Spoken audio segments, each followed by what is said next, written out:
In today's episode, we're getting an inside look into Todd Baldwin's $2 million a year real estate business that started from a simple, repeatable house hacking formula. Oh my gosh, okay, buying real estate with no cash and no credit is possible. I bet my monthly marketing budget will absolutely shock you. Start by house hacking. Real estate is the get rich for sure business, but it's not get rich quick.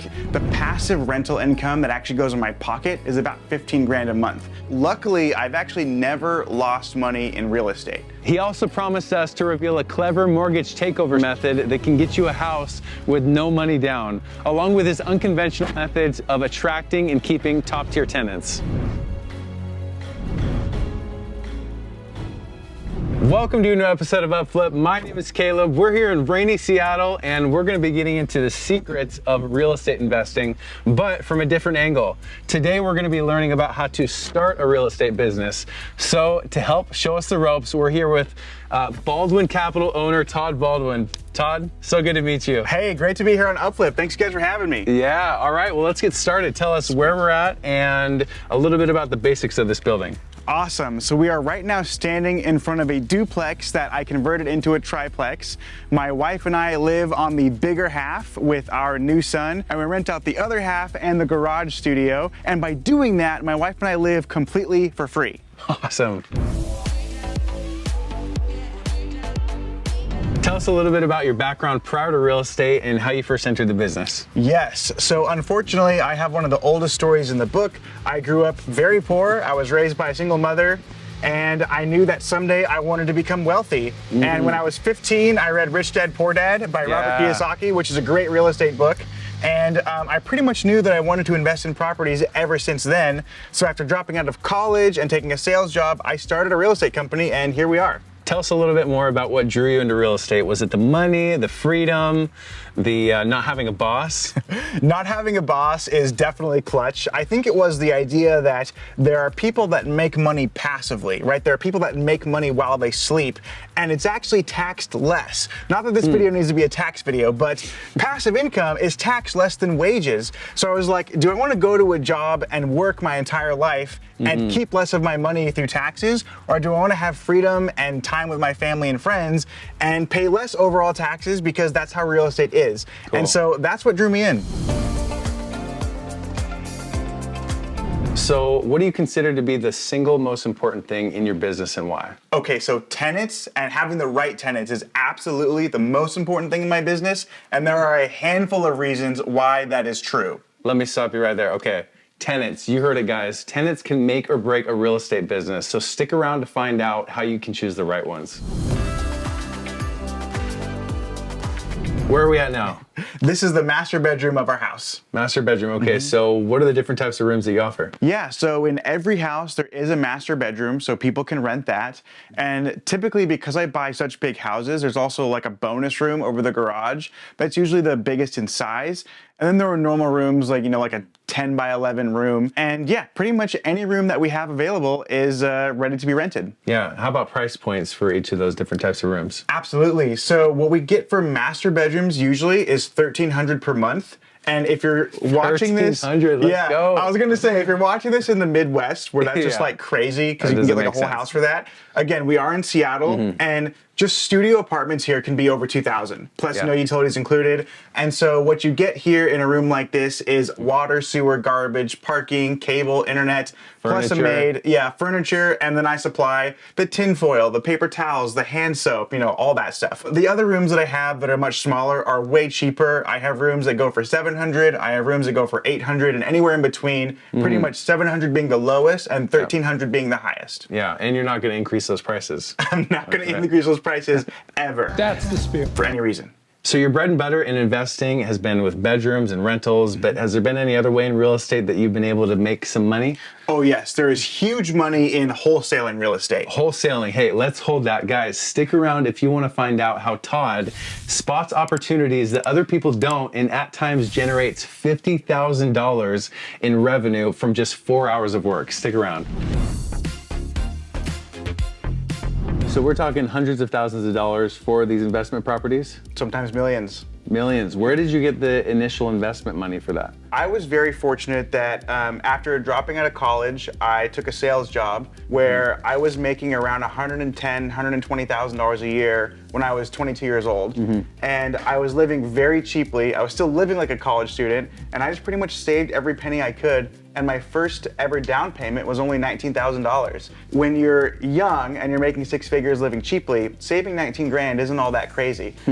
So that was pretty lucky for me. What are some options for investors who are new in it, they don't have any money in their savings account? How can they get into real estate investing? Yeah, that's a great question. So a couple of ways to do this is if you want to go right into commercial loans, which is a building with more than 4 units, you actually don't have to use your own money. You can raise money from other investors. So if you want to go buy like a 50-unit apartment building, you can actually get money from other people and use it as the down payment to go fund that building. All they really care is that the rental income will service that debt. So that's one way. The other way, which is probably more likely, still rare I would say, but if you're a rookie starting out, is buying properties that are subject to. And subject to literally means you're buying it subject to the existing loan. And what that means is, let's say there is a person with a house and they have a mortgage on it and they just want to walk away. Maybe they bought the house, you know, back in the day, maybe they bought it in 2006 for 300 grand, and then 2008 happened and the real estate market crashed. So they have this mortgage for, let's say, $250,000, but their house is only worth $200,000. So the house is worth less than the mortgage and they just want to walk away. You can pretty much go into them and buy it subject to that existing mortgage, where they just deed you the house and you take over the payments. So you don't have to use your own cash or credit. You don't have to come up with the down payment. You just basically get somebody to deed you their property and you assume the existing loan. Cool, that is a great tip right there. Hold up, Bradley, can you rewind that please? You actually don't have to use your own money. All right, bring me back.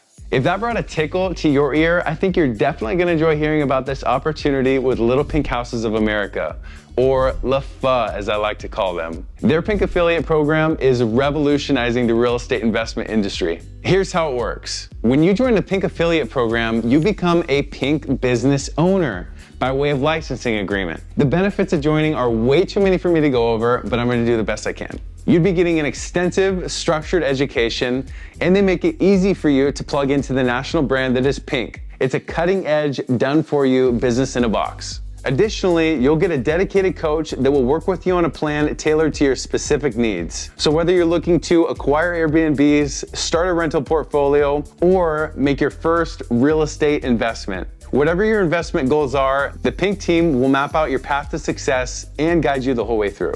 Okay, I gotta go faster. They work with all the creative financing options under the sun, including the subject to with zero money down. They'll teach you to find the right deals. And when you're ready to close, they will be with you step by step, coordinating you through the process because they are your partner in every deal. Lastly, they'll even help arrange financing. Have you always seen the great potential of real estate investing and have been eager to dip your toes in the water? Well, if so, the Pink affiliate program is here to get your foot wet. Wait, that doesn't sound right. What I'm trying to say is that you can make your real estate investment dreams a reality by joining the Pink family. For a limited time, UpFlip viewers will receive an exclusive offer when they sign up for the Pink affiliate program. Simply click the link below to learn more. All right, Bradley, I think I'm done now. Take them back to the video. All right, what do we got here? All right, so behind these doors, we have a washer and a dryer. Awesome. Is this one of the priorities that tenants tend to have? It certainly comes in handy on laundry day. So yeah, having a washer and dryer in the unit so people don't have to go to a laundromat, I think most people expect it these days. So we definitely make sure that every house has at least one washer and one dryer. Some houses have more than one washer. Okay, are there any other big priorities like this that tenants tend to have when they're looking for a rental? Absolutely. Parking is a big issue, so I make sure that all of my tenants have assigned parking, and then all the utilities are included as well. All right, revenue plays out a little bit differently with real estate investing, but what are your typical profit margins and your average monthly revenue? Absolutely. So it sort of depends. So with the rental income, I collect $40,000 per month in rent. After all of the mortgages, taxes, insurance, expenses, all of that stuff, my actual profit every month is right around 15 grand per month. But the wholesaling piece is a completely other side of it, where I might have nothing for 3 or 4 months, and then all of a sudden in month 5 make 500 grand doing wholesaling. On average these days, I'm pretty much making about $2 million per year, but it's not evenly split up between the 12 months. So break that down a little bit. $40,000 a month down to $15,000 a month. What is that? Absolutely. So $40,000 a month is the gross rent that I collect. But of course, out of that rent, you have to pay the mortgage, taxes, insurance, all of the maintenance, if there's any work that needs to be done on the properties, and then all of the supplies that I stock for each house. So after all of that is taken into consideration, the passive rental income that actually goes in my pocket is about 15 grand a month. With wholesaling, I don't have any expenses. So if I do a wholesale deal and I make 100 grand, I keep 100 grand, except for what I have to give to the government. But other than that's pretty much how that goes, which is why I'm now emphasizing a lot more on wholesaling, because it's so darn lucrative. Yeah. If you were to start your real estate business from scratch, what would be the first steps you take? The first thing that you need to do is get a good credit score. Now, there are ways to buy real estate without cash or credit, but 99% of the time, you're gonna have a down payment and you're gonna need credit. So work on building your credit score, live as cheaply as you can to save up money for that down payment, and then I would say house hack. It is the most straightforward way to get into real estate. You buy a house for you to live in, and then you lease out the extra bedrooms to your friends. You have to live somewhere, so you're either gonna pay off somebody else's mortgage or you're gonna pay off your own. And if you have your friends come live with you, then your friends are now paying off your mortgage. And I think it's a brilliant way to start. So maybe about a year to get your initial investment back, is that right? Yeah, if you're putting up a down payment, with the way I do it, it takes about a year to make enough cash flow to cover that initial down payment on average. All right, well, how do you keep your business viable until that point?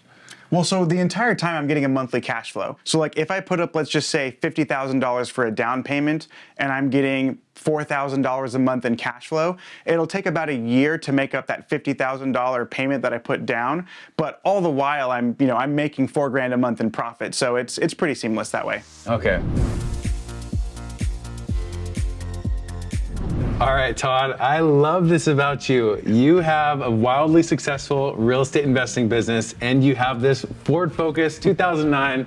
Tell us a little bit about this. Yes, so this is my daily driver. It is a 2009 Ford Focus. It has 180,000 miles on it. There's absolutely nothing sexy about this car. It's not very sexy. Sweet. So we got to know, if you got so much money coming in with this real estate business, why are you still driving this?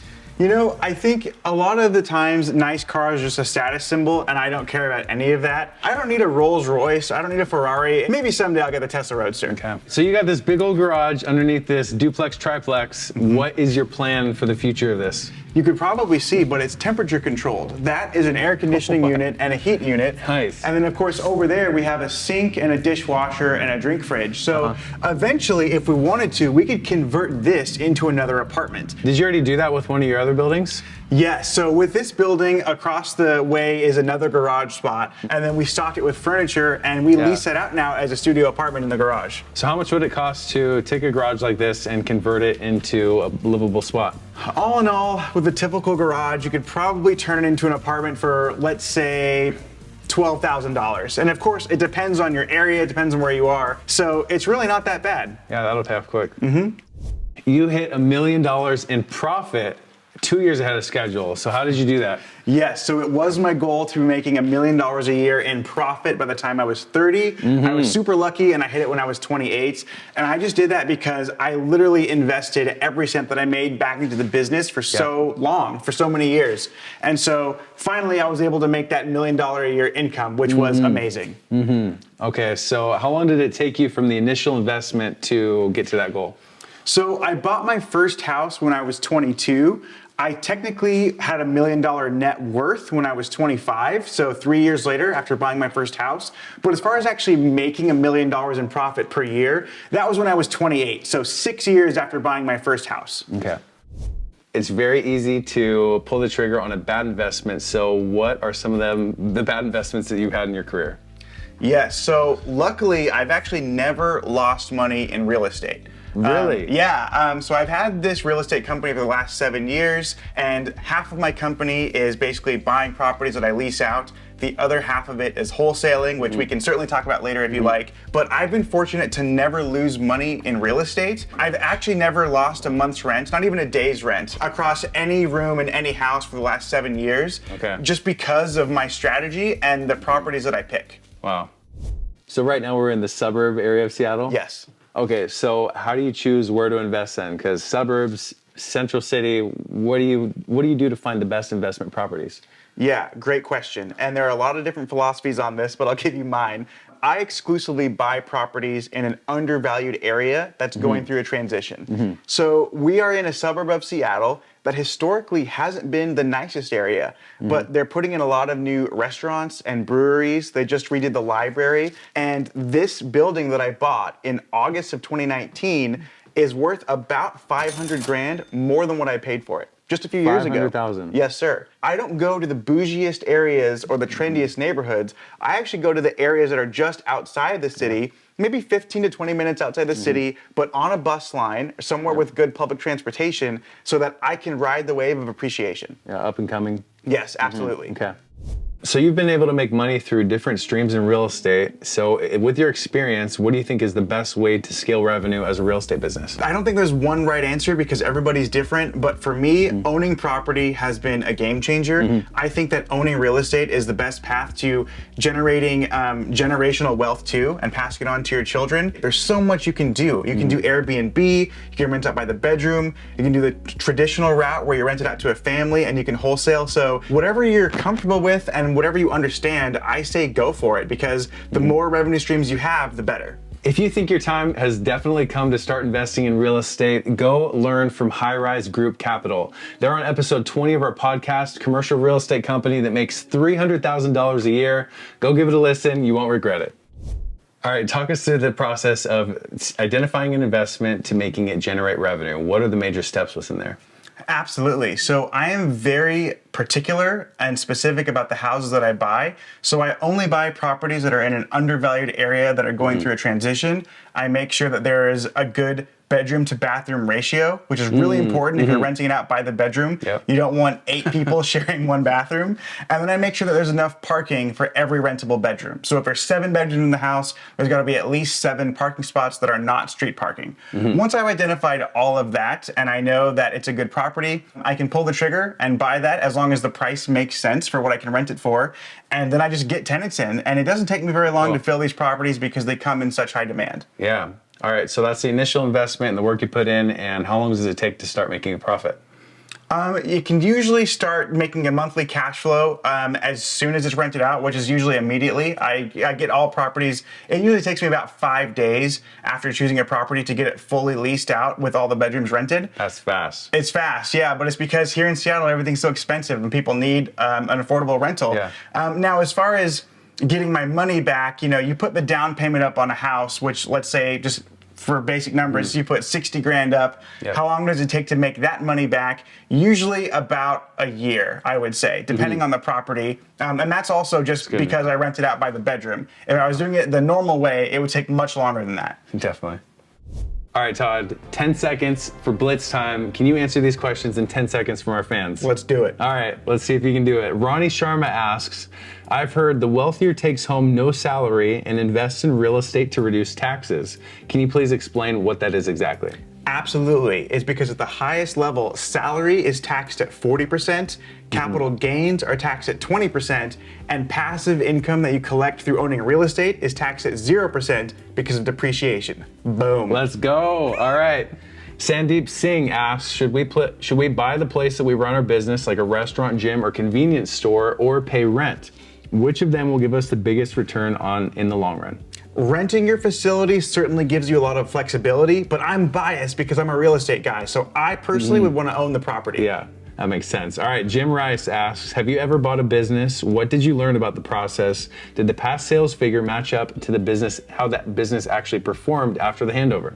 I've actually never bought a business. I've always just started from scratch. Sergio is asking, would you wait to invest in real estate until the recession hits so you can save up some money and get in for a much cheaper price? I would not wait. The best time to buy real estate was 20 years ago, but the second best time is today. So do not wait to buy real estate and wait. Let's go. Hey, you did it. Good job.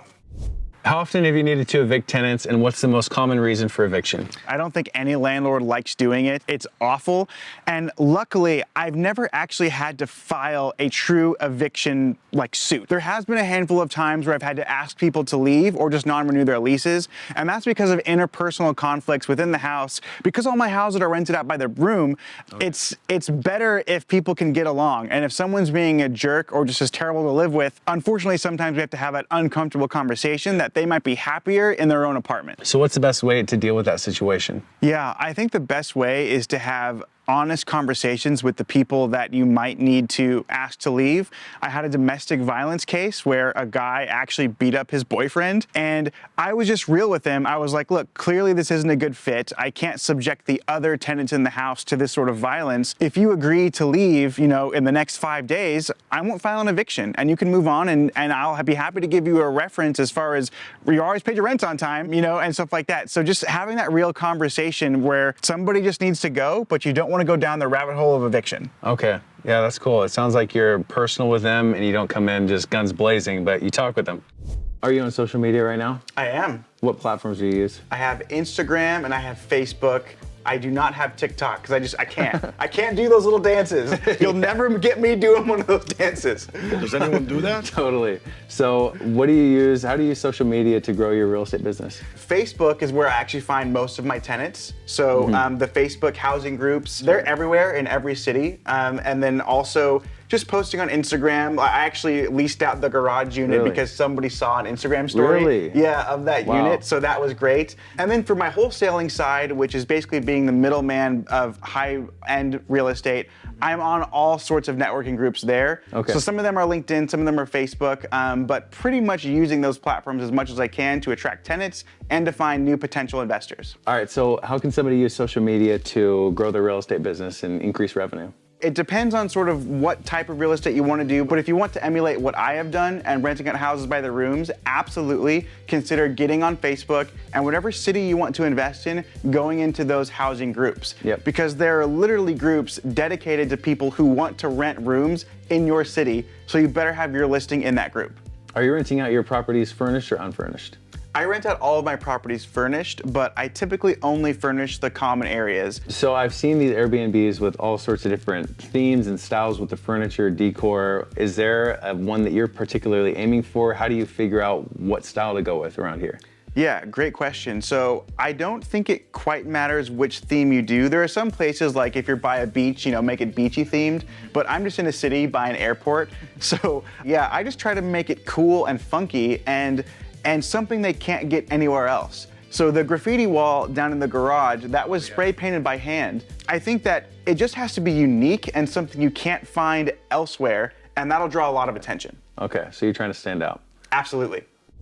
How much do you spend on advertising each month, and what are the best platforms for getting your return on investment? Okay, so I bet my monthly marketing budget will absolutely shock you because I spend exactly $0 per month on advertising. I love it.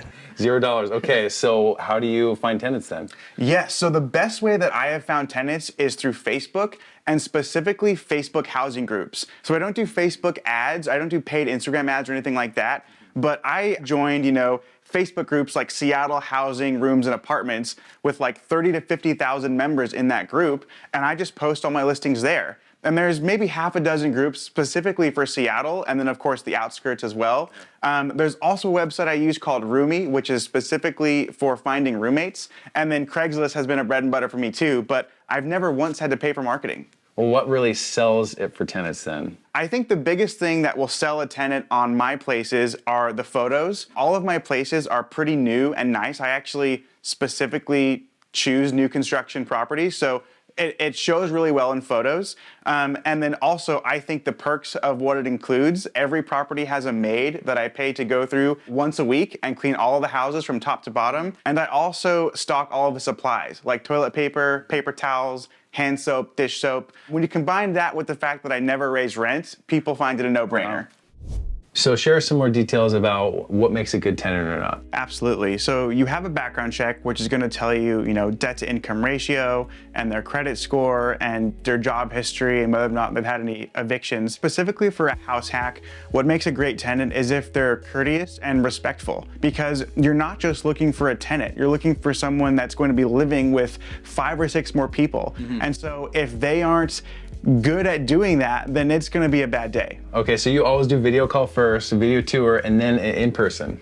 Typically the way I do it is if somebody responds to the ad, I will send them a background check. Once that is passed, I will do a FaceTime tour of the property. And then once the FaceTime tour is done and they understand it, hey, you really are sharing a bathroom with someone, do you still want to come see the property? Then they come out and they look at it. And that saves me time to make sure that people actually really wanted to be there. And then they came and we're all golden. Yeah, guys, remember that one. FaceTime video tours. Don't waste your time with open houses. So the rental market, homes in general, it's been pretty wild with prices. So how do you determine where to set your price points for these rentals? Yeah, great question. So I like that my average bedroom is about half the cost of a studio. Let's just say easy numbers. If a studio in Seattle is $1,800, then my average room will be $900 and it will include all utilities. Oh, that's easy. Right, exactly, yeah. Now, of course, there are some rooms that are more expensive, like a master bedroom, for example, that has its own private bathroom. That's more expensive than a basic room that just doesn't have a private bathroom. Yeah, can we go check out the bathroom? Absolutely, let's go see it. Here we are, the master bathroom. So your rentals put a lot of emphasis on the walk-in shower, right? Yes. Yeah. Why is that? They're just sexier, I guess. This is sexy. I like this. People really like these walk-in showers. They like that they're bigger and spacious and 2 shower heads. You see that? We got the waterfall head and the regular one. And so this is an example of a walk-in shower that people might have if they rent a master bedroom. And really, it's just most people don't love sharing a bathroom. Of course, it's gonna be the case in a house with roommates, but if you lease a bedroom that has its own bathroom, then you have that private space. What are the most important skills for a real estate investor and why are those so crucial? I have such a weird answer because I actually think communication skills is the most important. Most real estate investors will probably talk about analyzing a deal and understanding cap rates, and all of that stuff is important. But if you do not have good communication with your tenants or the contractors that you work with or anything like that, your whole business can crumble. So being an active listener and listening more than you speak and taking feedback and criticism, I think has been an absolute game changer, and it's why I was able to scale so quickly. Okay. Todd, it seems like you do things a little bit differently, which I love. So go ahead and tell us, what do you do differently than other investors and how has that benefited your business? Yeah, I think the biggest thing is I treat my tenants like clients. I don't treat them like tenants. So, before COVID, before the pandemic, my wife and I would take all of our tenants from all the properties, we'd get them together, and every couple of months we'd go do something fun. Yeah, like ice skating or mini golf. No way. Or we'd take them for bowling or have like a field day. I've never heard of that. Right, yeah, it's wild. And so doing that, I think, fosters relationships and trust with your tenants because landlords have such a bad reputation. And so I really wanted to be the human being behind the landlord and show them, hey, I'm just a normal guy and I treat you like human beings too. And I think that that's really helped and they really appreciate and respect me for it. And it's just something fun. It's not a ton of money. Going mini golfing is like $10 a person, so it's very easy to do. Man, I want to be your tenant. You better pass the background check though. Okay. If you had to start your business again today with no money in the bank, no credit, how would you go about doing that? Oh my gosh, okay, buying real estate with no cash and no credit is possible, and there are a few ways to do it. I'll talk about the main one, which is buying a house subject to. And basically what that literally means is you're buying a house subject to the existing mortgage. It doesn't happen a ton because it really only happens if people just want to walk away from their house and they don't want to actually sell it. In that case, they can deed you the property and you just assume the payments. But you do not have to qualify for the loan. You don't have to put up down payment. You're not using any of your own cash or credit. You're literally just taking over the existing payments on an existing mortgage. Okay, that makes sense. How would you describe your leadership style?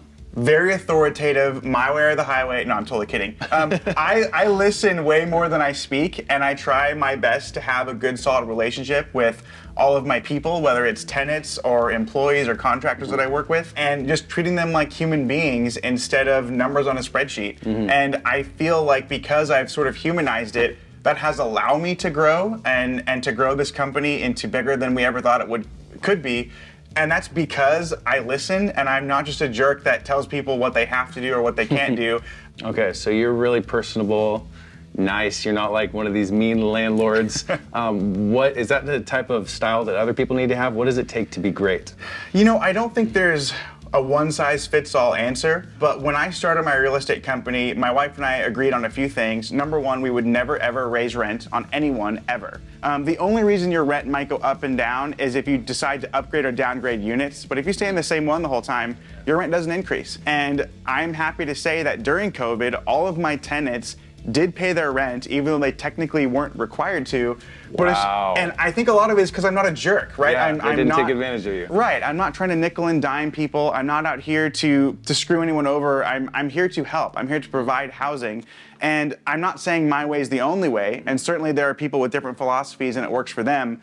But that's just how it worked for me. The old saying goes, you know, nice guys finish last. So you can't be a complete doormat or people will walk all over you, but you can be fair.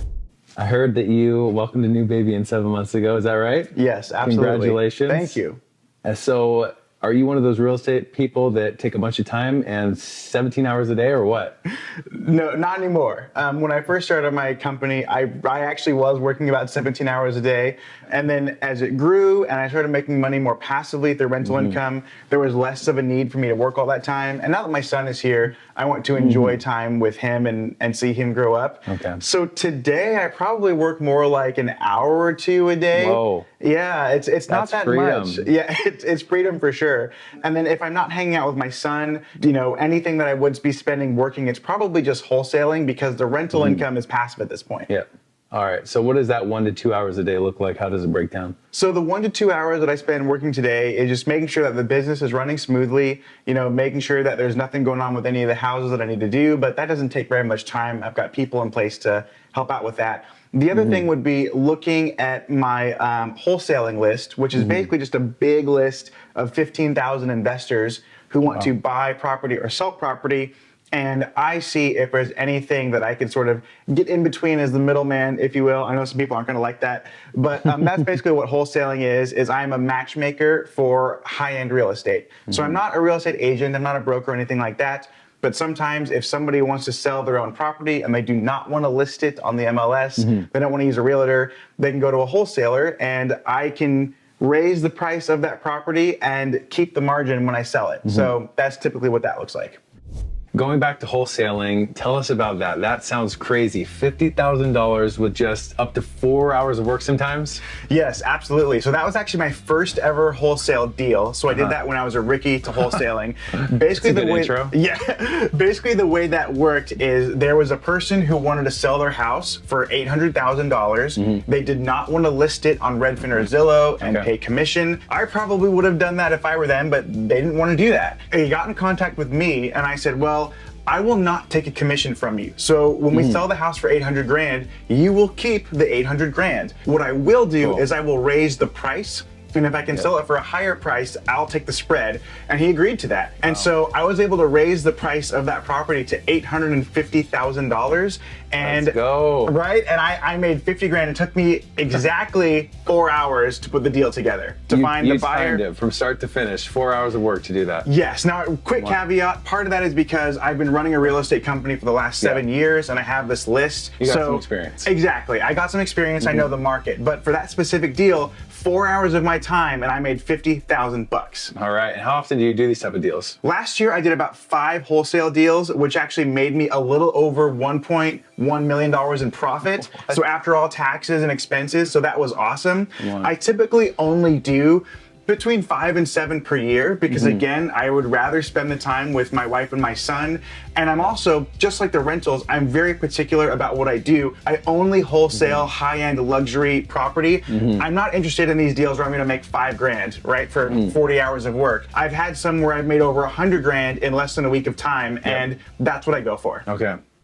What is one myth that people believe about real estate investing you've heard, and why is that not true? I think a myth that people believe about real estate investing is that it's the get-rich-quick business, and that is not true. Real estate is the get-rich-for-sure business, but it's not get-rich-quick. Yeah, and I was very lucky to be able to make millions of dollars in my 20s. Like that, that is probably rare, but it's just not as sexy as some of these other things like crypto or NFTs where people can make millions of dollars overnight, but it's also way less risky than that. Okay, so you haven't seemed to face many problems yet, but what are those risks that you're aware of that other people need to know about when they're getting into real estate investing? I think the biggest risk is having vacant properties, and so you're cash flow negative. And basically what that means is you're paying out mortgage, taxes, and insurance on a bunch of different buildings, but you don't have enough tenants to cover those expenses. So that's why I implore everyone who wants to get into real estate is to start by house hacking. Here's the reason. You have to have a place to live. So if you just buy a place that you can afford no matter what, and then you get roommates, it's like a bonus. You're not relying on them. You're not depending on their rent for you to survive. Same thing with this duplex. My wife and I are lucky enough that we live in this duplex for free, but we could afford the mortgage if we didn't have it leased out. So that's why I say start small, start by buying a place for you to live in and offset that cost. Okay, how about surprise risks like the washing machine breaks or something like that? Or is that going to impact people with maybe not a lot of reserves in the bank? It certainly can, yeah. Having reserves in the bank is helpful, which is why I tend to be cash heavy. I will say that my strategy, I almost exclusively buy new construction, which is counter to most real estate investors out there. Most real estate investors buy some beat up house and then they fix it up and flip it. But I buy properties that actually are going to last a very long time and not have anything needing to be done and are also still under warranty. All right, guys, that's good. So newer homes, less risk. Is that true? I would say so, yeah. They might be more expensive, but yeah, less risk in a brand new home. All right, so going back to that previous question, tenants can make or break a business and why. Can you tell us a little bit more about that? Yes, absolutely. So I think a lot of real estate investors are worried about cap rates and the building and how sexy that the structure can be. But quite frankly, if your tenants are bad, you're gonna have a terrible business. So what I like to do is find the right people and put them in properties because as you know, most of my properties are rented out by the bedroom. So I'm not just looking for tenants, I'm looking for roommates. And if they're not getting along, the whole business will crumble. So what are some tips that people can do to find the right tenants? Okay, so absolutely tip number one is do a background check and do what that background check says. I know that sometimes you get someone that maybe the background check says decline, but you want to give them a chance. I've done that exactly 2 times and I've been burned exactly 2 times. So definitely follow the background check. After the background check, you want to make sure that personalities can mesh. It's not an exact science, but you can pretty much get there when you find what their deal breakers are, what they like to do, and the type of people that they want to live with. What sort of software are you using to screen those tenants? Great question. So my background checks are from a company called Smart Move TransUnion, and then I pretty much do all of the interviews myself, and I know the properties that I have very well. I know the people that are in them. I try the best I can to foster a good, solid relationship with each of my tenants. So I understand the vibes of each property, and then I can see, if someone applies for a specific house, but after meeting them, they would be a better fit for a different house, I can just tell them that and say, you might actually be happier in the house down the street. And they appreciate that because nobody wants to be the odd man out or be miserable in a house that they're gonna live in for the next couple of years. And are there any signs that you know for sure a tenant should not be in your property? What are the red flags?